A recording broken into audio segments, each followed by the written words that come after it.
Halo, selamat datang kembali di channel United Identity, channelnya fans Manchester United yang selalu berpikir logis dan sistematis. Jadi gue pengen update aja, ada berita nih, mungkin juga banyak yang mempertanyakan juga ya, nanya-nanyain, juga termasuk gue sih sebenarnya sangat menunggu-nunggu banget gitu loh.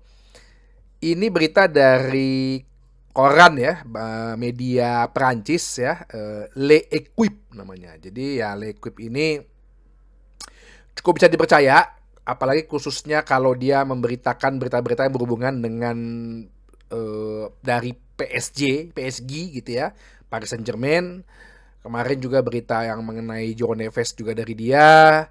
Terus kesepakatan personal term Manchester United dengan Ugarte juga dari Le Equipe ini. Nah, sekarang Le Equipe ini memberitakan bahwa sepertinya kesepakatan antara Manchester United dan Paris Saint-Germain perihal pembelian Manuel Ugarte sepertinya akan dapat selesai dalam beberapa jam saja. Wah, berarti besar kemungkinan sih bisa here we go nih nanti malam waktu Jakarta nih ya.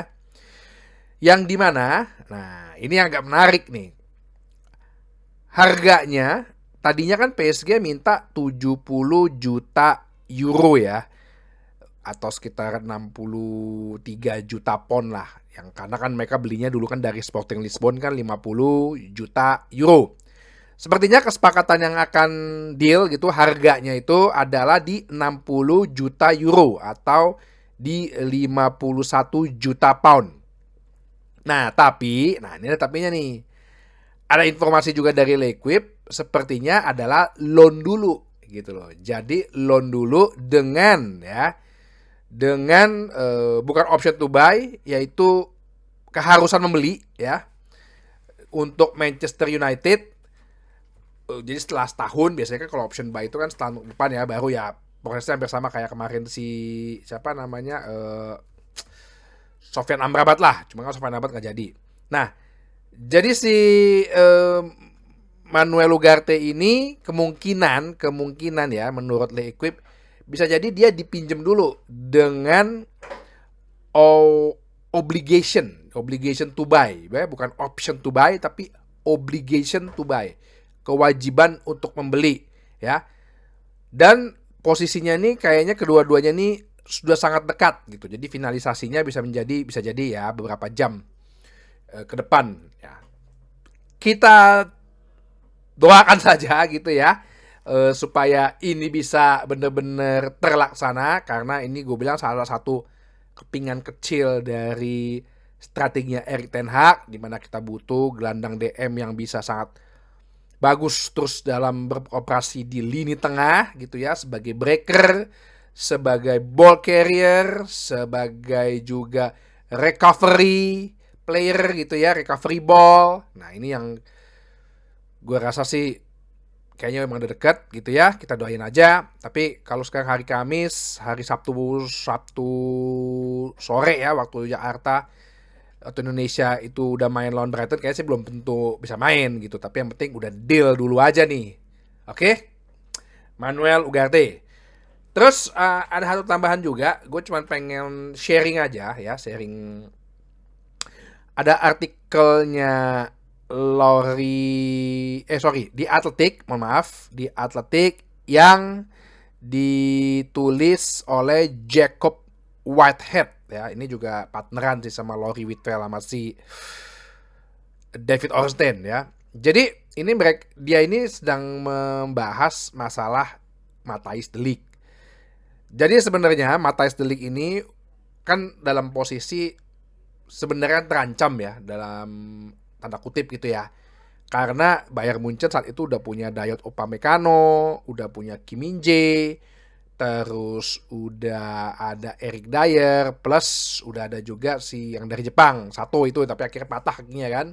Nah, tapi si Deli ini sebenarnya nggak tahu menau mengenai proses transaksi ini, transfer ini, tapi Bayern Munchen menaruh dia put on sale pada saat itu ya.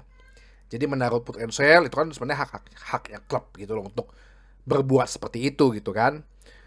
si De Ligt ini sempat menanyakan kepada Vincent Kompany, cuma Vincent Kompany bilangnya nggak tahu gitu ya, bahasa inilah tricky lah ya, bila dia bilangnya nggak tahu, masa nggak mungkin kan pelatih nggak tahu kalau ada pemain yang mau dijual gitu ya. Nah, terus pada saat itu, ini gue coba rangkum aja, sebenarnya panjang artikelnya, jadi gue rangkum aja dalam tatanan cerita gitu, jadi biar lo membuka juga gitu loh, seberapa penting sih Matthijs de Ligt ini kita beli. Jadi pada saat itu, begitu put on sale, sebenarnya ada juga pembicaraan dengan representatif selain Manchester United, yaitu dari PSG ya, yang pasti banyak duitnya ya, plus juga dari Barcelona ya, biasa kan Barcelona kan suka pengen beli pemain Belanda tuh ya. Ya walaupun jangan tanya ke gue duitnya Barcelona dari mana gitu ya.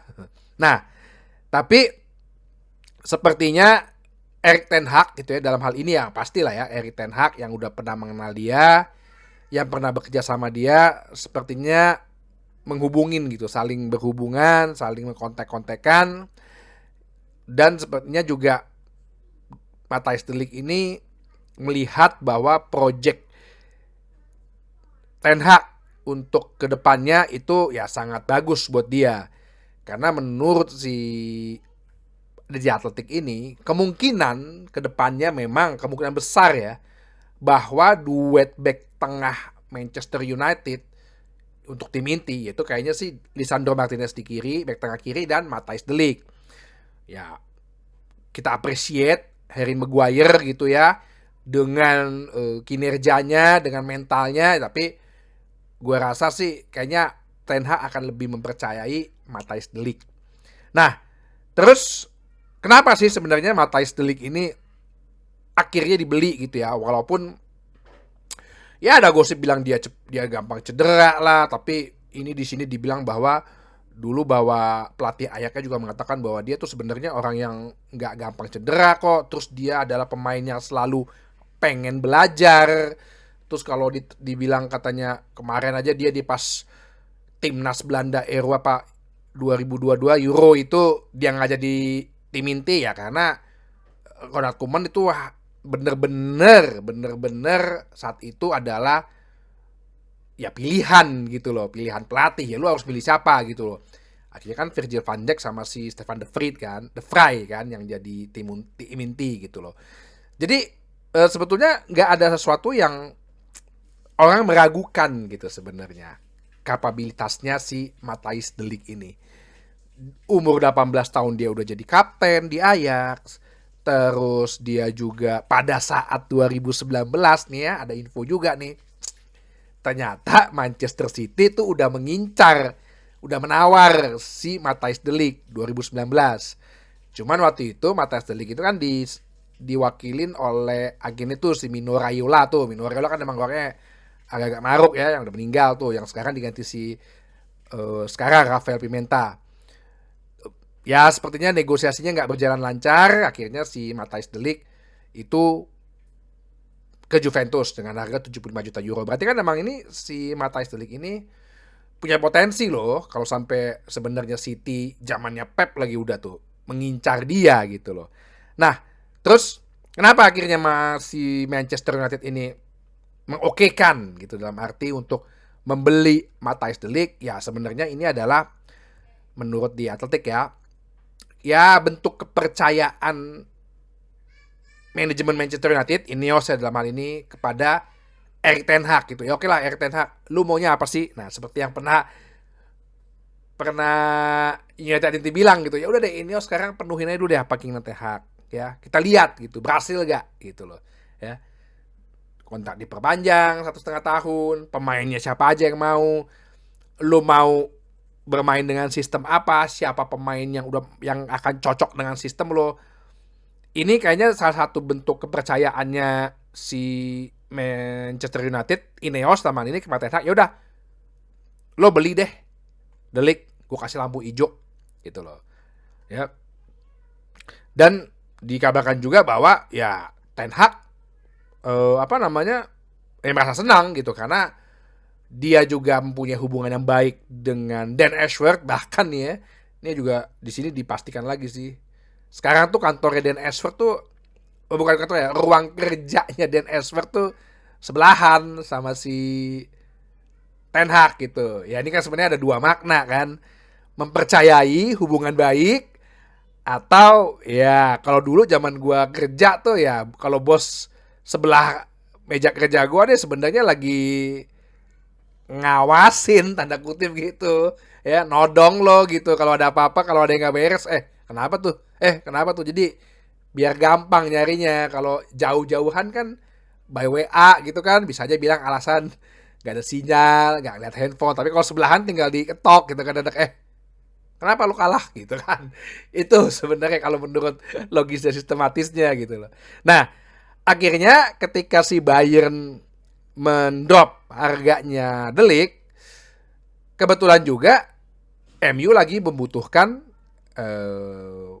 pelapis back yang sesuai dengan sistem lah istilahnya.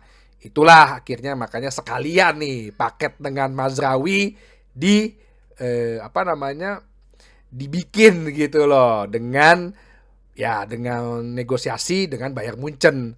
Itulah yang gue bilang bahwa eh, tim manajemen Ineos dalam hal ini juga Erik ten Hag juga kerjasamanya baik gitu ya, keutuhannya. Yang penting tim ini utuh dulu nih, keharmonisannya nggak hanya dengan pemain tapi juga dengan tim manajemen. Ini yang menurut gua juga harus selalu dibina gitu. Dan buat para fans, lu lihat sendiri kan ternyata Matthijs de Ligt di Bayern Munchen dia juga sebenarnya bagus, fans pada suka dia. Bahkan 2019 Pep Guardiola pun udah pengen beli dia. Ya lu gak usah khawatir, kita punya back yang tangguh nih. Dan ingat kedepannya De Ligt sama Lisandro Martinez besar kemungkinan akan selalu menjadi starter. Oke? Sampai itu aja hari ini bahasannya. Sampai ketemu lagi di bahasan berikutnya di channel United Identity, channelnya fans Manchester United yang selalu berpikir logis juga berpikir sistematis. Terima kasih.